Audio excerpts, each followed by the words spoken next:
Mais uma vez, muito boa noite a todos.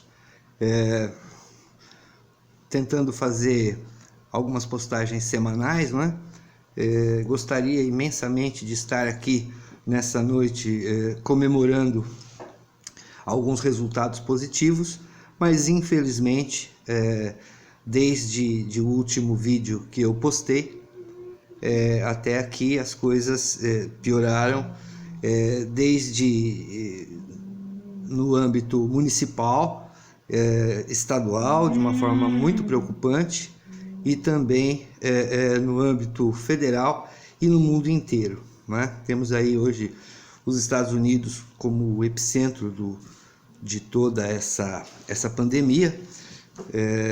Muito preocupante que, numa estimativa do governo dos Estados Unidos, que é uma estimativa relativamente otimista, o número de mortos pode chegar a 240 mil pessoas.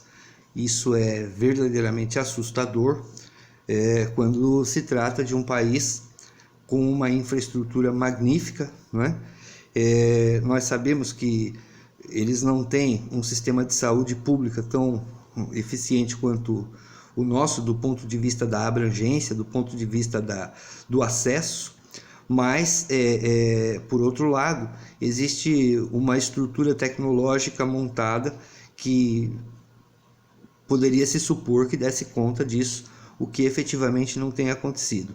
Materiais básicos têm faltado por lá e os profissionais de saúde estão numa vulnerabilidade absoluta. No Brasil, nós estamos observando um desencontro total de coordenação entre o presidente da República e o ministro da Saúde. No meu entender, e aceito críticas de quem pense diferente, o ministro tem feito o seu papel, tem tentado de todas as formas, com fundamentação científica, até mesmo com a demonstração de uma habilidade interessante para a gestão, tem tentado fazer o melhor, mas o presidente da República põe tudo a perder com as suas ações, com os seus comentários. No último final de semana, esse passeio por Brasília, no meu entender, foi um atentado à saúde do povo brasileiro, não é? Nós sabemos que as pessoas mais humildes, sobretudo as que votaram no presidente Bolsonaro, elas não são pessoas que tenham acesso, né, à informação imparcial e que traga verdadeiramente os fatos como eles são. Então são pessoas guiadas, né, por essa liderança que infelizmente é uma liderança voltada na sua totalidade para o mal. Enfim, isso nos trará muitos problemas,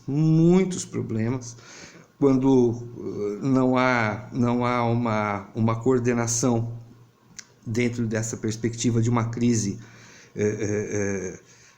sem precedentes, né?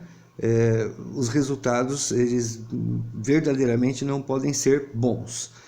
E é importante que a gente tenha a consciência de que o grande erro foi cometido lá atrás. O grande erro foi cometido nas eleições, porque todo e qualquer cenário nesse momento agora é absolutamente assustador. Quer dizer, a manutenção do presidente no cargo, não é? Com esse comportamento instável, muitas vezes maldoso, genocida, nos traz riscos bastante grandes. Uma eventual renúncia nos coloca num caminho que nós não sabemos efetivamente qual é, né? Portanto, uma incerteza total. Ou seja, todo e qualquer quadro que se desenhe nesse momento de crise é um quadro bastante assustador, né? Isso é reflexo de tudo o que se construiu para que esse grupo político chegasse ao poder. Nós temos uma deficiência enorme por parte do setor econômico de atender àqueles que verdadeiramente necessitam, né? Não são poucos, e aí eu gostaria de fazer um parêntese também, né? Para quem andou comemorando reforma trabalhista, sob a perspectiva de que aumentaria emprego, para quem aceitou, né, de uma forma passiva todo esse desmonte de direitos que desde Temer até aqui vem acontecendo, agora talvez essas pessoas possam compreender o porquê da nossa defesa, né, da CLT, o porquê da nossa defesa do sistema previdenciário. Nos momentos de crise é que nós conseguimos sentir o quanto esse amparo estatal nos é importante, o quanto, né, o trabalhador que tem lá o seu vínculo empregatício amparado pela lei, né, o quanto ele precisa nesse momento. E hoje, né, a impressão que se tem é de que o Congresso, num esforço, né, cumprindo com as suas obrigações, destinou essa ajuda para as pessoas que mais precisam, que estão na informalidade, graças a todo esse desmonte da economia promovido de Temer até aqui. Essas pessoas, elas ficam aguardando, né, o que aconteceu ainda há pouco, né, uma caridade do presidente da República sancionar, né, e ainda através do seu ministro da Economia ir a público dizer que não se sabe exatamente, que existe toda uma burocracia para que esse dinheiro chegue até as pessoas, e o resultado final disso é que essas pessoas não vão conseguir esperar, e para que elas não vejam seus filhos morrerem de fome, etc., elas vão acabar saindo, sim, e nós, para os próximos dias, temos um quadro bastante difícil, né? Nós temos uma situação de consequências muito trágicas para enfrentar. Eu volto a dizer que eu gostaria de estar aqui transmitindo otimismo, dizendo que as coisas começaram a melhorar, mas eu não consegui reunir nenhum elemento para isso.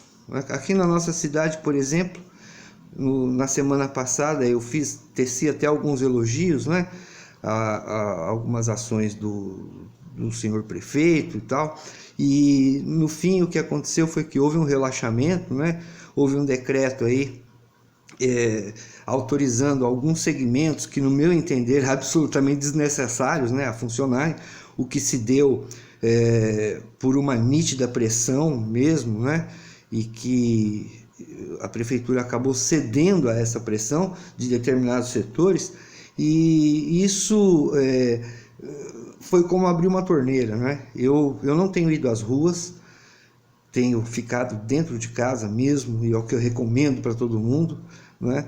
Mas pessoas conhecidas e algumas postagens que eu vejo aí nas redes sociais dão conta de que a cidade praticamente voltou ao normal, né? Com bares abertos, com as praias já com alguns frequentadores, e continuamos sem leito de UTI nenhum, zero. Ubatuba, zero leito de UTI, um improviso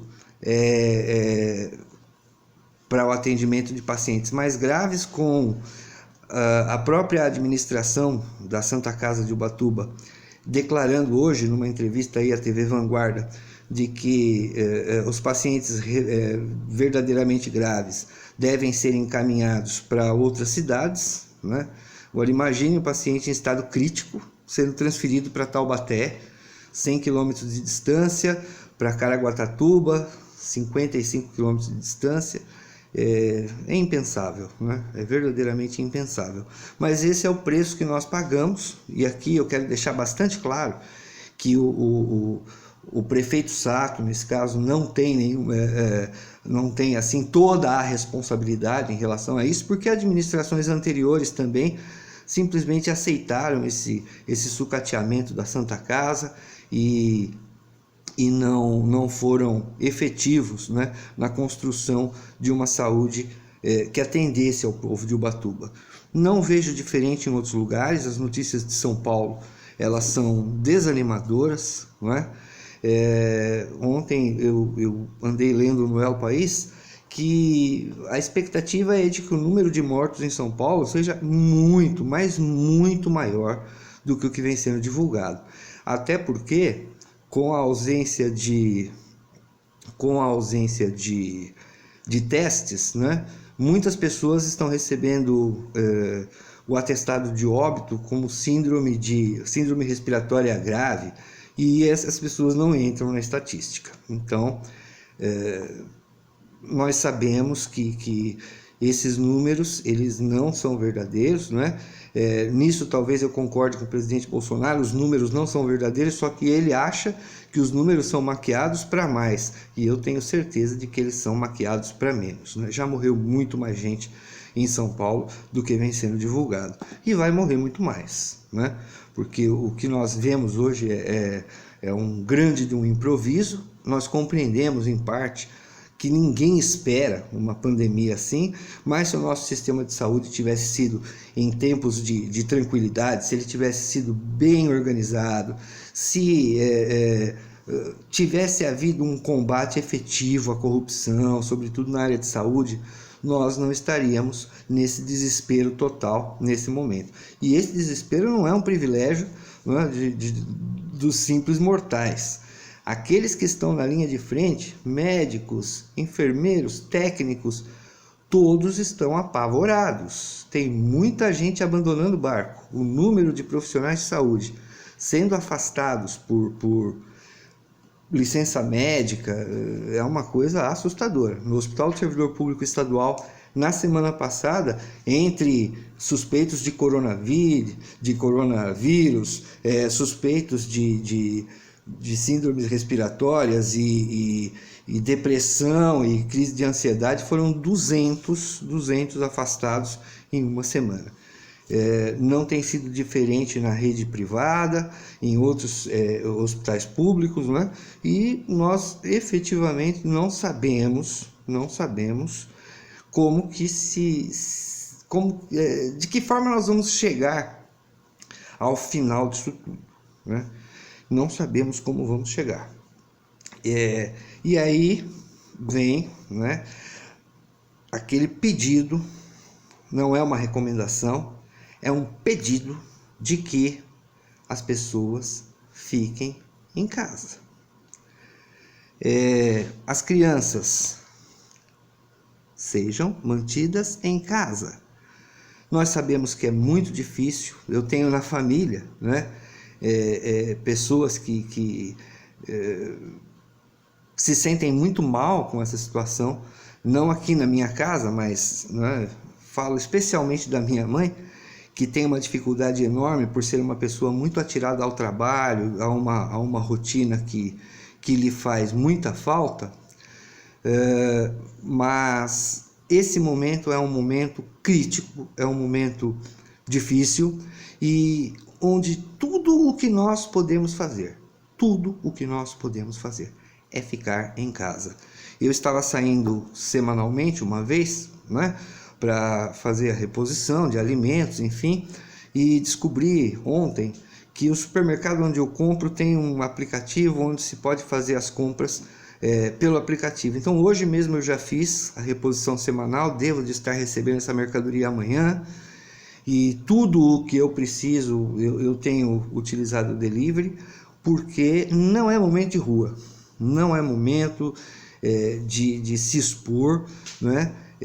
Da mesma forma que o nosso governo não construiu uma situação que nos deixasse mais confortáveis nesse momento de crise, muitos de nós também não construímos na família, né, uma situação que nos permitisse ficar em paz agora dentro de casa. Então é na crise que nós vamos ter que resolver essas diferenças, né?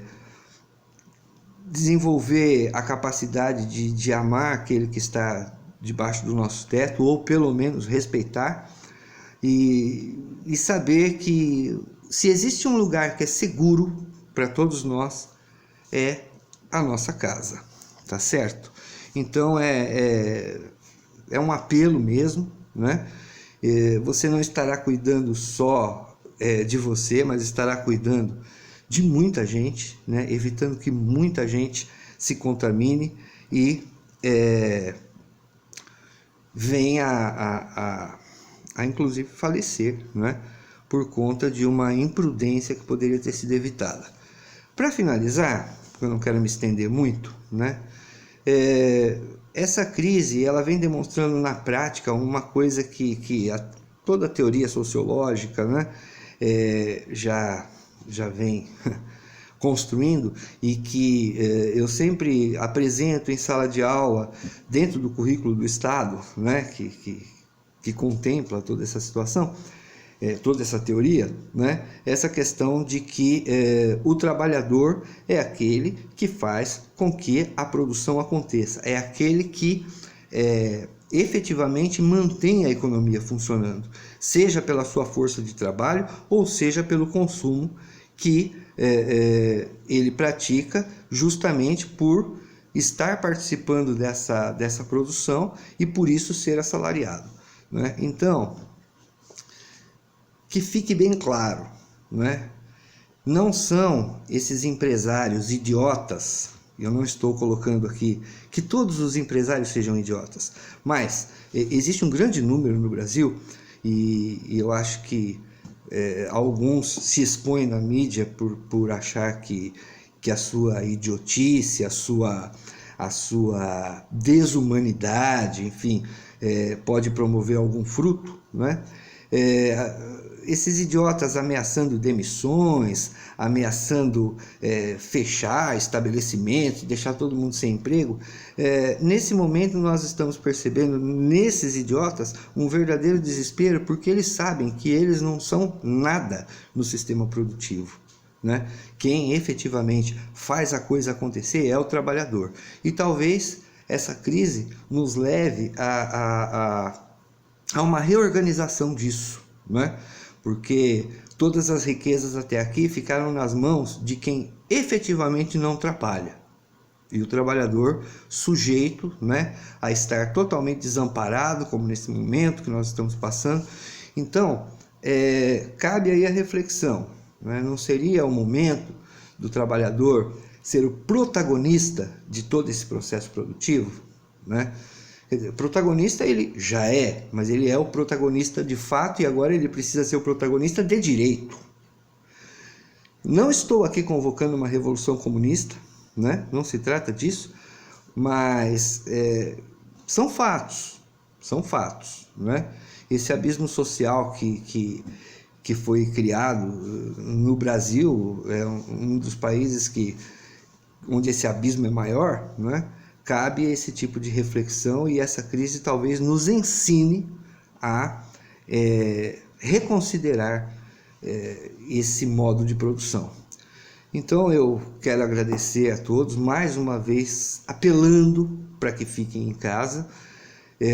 Se gostaram, transmitam para os seus amigos, e espero que na semana que vem estejamos mais uma vez juntos aqui, e com boas notícias, né? O meu objetivo a cada semana é poder trazer boas notícias, e estou certo de que esse momento vai chegar.